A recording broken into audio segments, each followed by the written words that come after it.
Alright folks, the main focus of this unit, our last unit of the year, is going to be three-dimensional objects, where we're going to be talking about cylinders and spheres and prisms and cones and pyramids.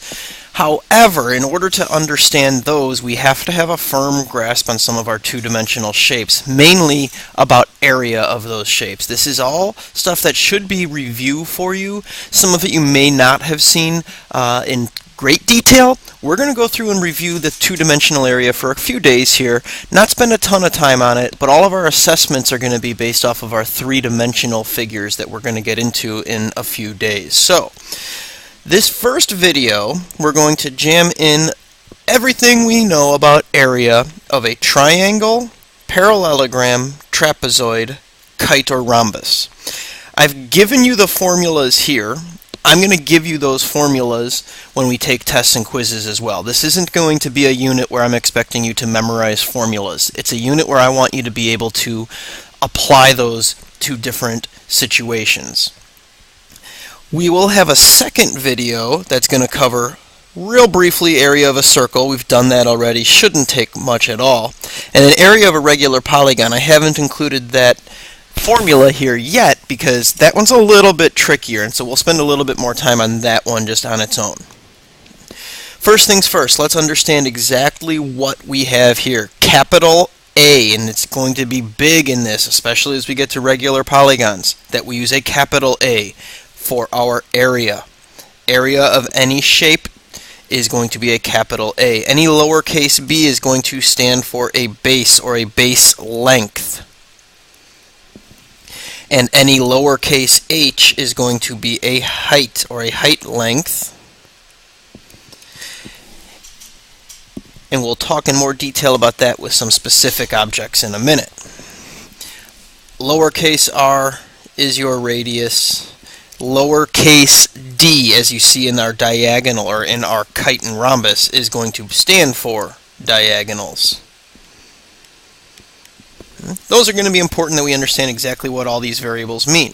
Now, we've did a whole unit on parallelograms or on quadrilaterals, and one of the major things we wanted to talk about is what are different shapes that are parallelograms, because the general equation I gave you up at the top just said a parallelogram. That equation, that area equals base times height, is good for all parallelograms.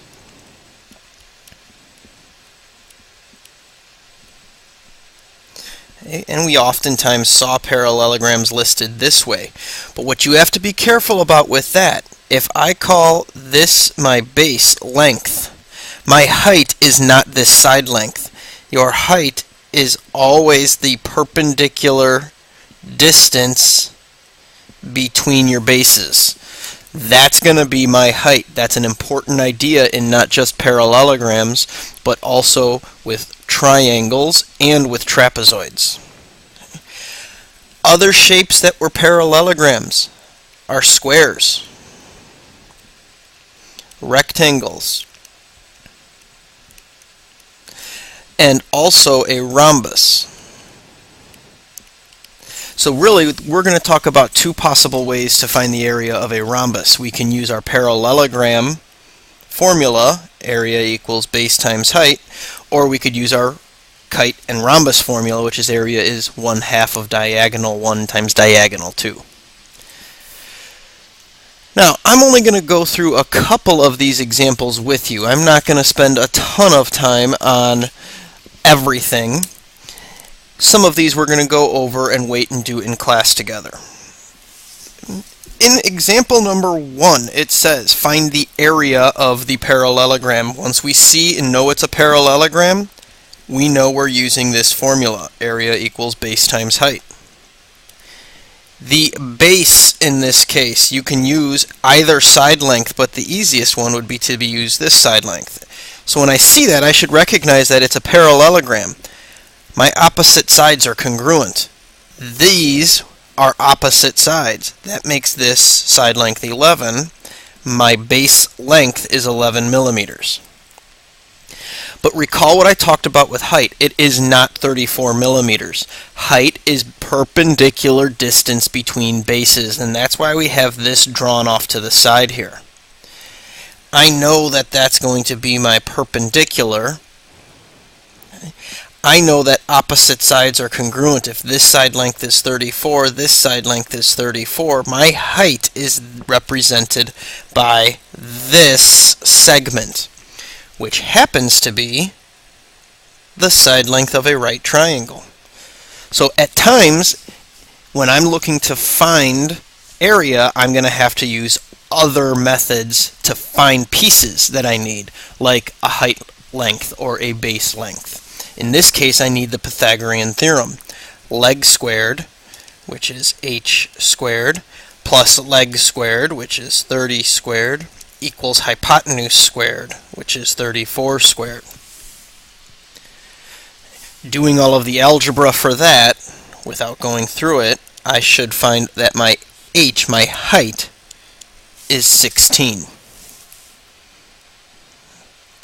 Now that I have my height and my base, I can plug it in and find my area. It's just a plug and chug type problem. 11 times 16 means the area is 176. You must include labels in this unit at all times. It's millimeters, but since I had millimeters times millimeters, it's squared. All area problems are going to have your units squared. That's going to be an important idea as we go through this unit, is including the proper and appropriate units of measurement. Number 2 we'll talk about real quick as well. Number 2, it gives you the area of a rectangle. Right away, rectangle. That is a parallelogram, so the area is base times height. I have to pick the formula I'm using. It also gives you a height, so what we really have here is they gave you the area, they gave you that the height was 16. What they didn't give you was the base, width, same thing. It's rectangle is length times width, base times height. Those are identical terms, they're interchangeable. So I can substitute in for what I do know. I do know that my area is 212 centimeters squared. I do know that my height is 16 centimeters. I don't know my base or my width, which we can use as interchangeable terms. Divide both sides to find that the width is 13.25 centimeters. If I'm talking about just one dimension here, just the width or just the base, I'm not using squared, I'm only squaring my area. That gives us our final answer here. As we get to class, I'll go through some of our more complicated ones, but the one that I'm not going to go through is number 3. This one's a little bit more complex. I'm going to say you can skip this since we're not going to really assess on it much. It's a good problem if you want to try it. It's a challenging problem, but we're not going to necessarily spend a lot of time going through it. I'll also go through 4 and 5 in class. So let's flip to the next page and look at triangles. When we are studying triangles, our equation is area equals 1/2 base times height, and once again, height is your perpendicular distance. So in other words, it's an altitude. Height is the same thing as an altitude. In this case, I'm at a vertex and I drop this down perpendicular. That's my altitude. That means the height of this triangle is 7 meters. And then the base has to match up with that altitude. If that's my height or my altitude, this is the base I'm dealing with. But the base is the length of the entire thing. This part's 14, this part's 5, my base length is 19 meters. Again, plugging it in. 1/2 base is 19 times height is 7. I can do that calculation in my calculator and get 66.5 meters squared. Now, on this video, I'm not going to go through number 2. We are going to spend time on number 2 in class, though. But notice, I only gave you one length, and you have to find the other. Maybe you see what we're going to have to use here, maybe you don't. If you do, go ahead and try it. If not, wait till we get into class and we'll go over a problem like number 2. Same thing with the problem like number 3. It's a very important type of a problem that we'll spend some time on in class.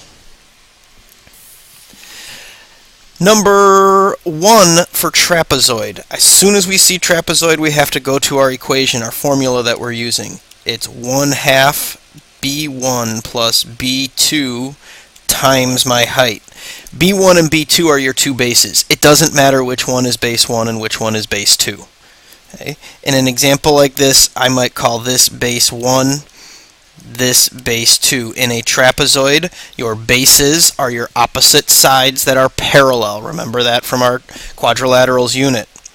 Once again, height is perpendicular height. It's not going to be the length of your leg. It's going to be this perpendicular distance between your legs. So in this case, my height is 6. If I know all three of these pieces of information, it's a plug and chug problem. Plug in base 1, 8, plus base 2, 5. Multiply everything by my height, 6. Multiply all of this in my calculator, and I get an area of 39 millimeters squared. Go ahead and box in and highlight my answer. 2 and 3 in this section are a little different, a little more complicated, but not by much. So if you want to go ahead and try them, go for it. Otherwise, we will spend some time talking about those in class as well. Last one for this video, rhombus and kite. We treat them the same way. We're going to do one of the easier ones and leave some of the harder or more challenging ones, multi-step ones for class.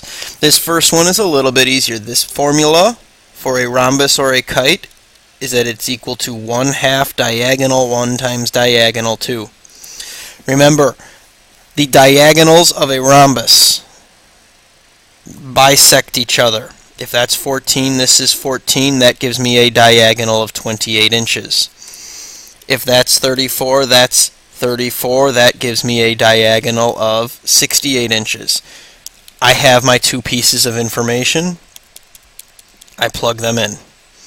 68 times 28, I get an area of 952 inches squared. Now, as I've been mentioning, we are going to spend some time in class talking about some of the more complex issues here, and then you'll have some time to work on your homework packet as well.